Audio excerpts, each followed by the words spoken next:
ka ngritur flamurin e bardhë Sali Berisha, nuk vjen më në pushtet. Ai e di, dhe jo vetëm që e di, por e ka lënë të kuptohet që edhe të tjerët që nuk ka më shans.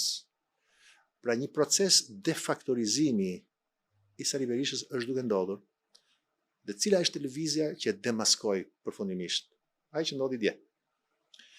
Pa pritur, pa kujtuar, ky që pretendonte që zgjedhjet u bollën, zgjedhjet janë ilegjitime, se Rama i voti, armiku i demokracisë, kriminali i zgjedhjeve i demokracisë, një ditë bukur, dje, vetë ofrohet, të bëjmë ndryshime kushtetuese së bashku me Ramën.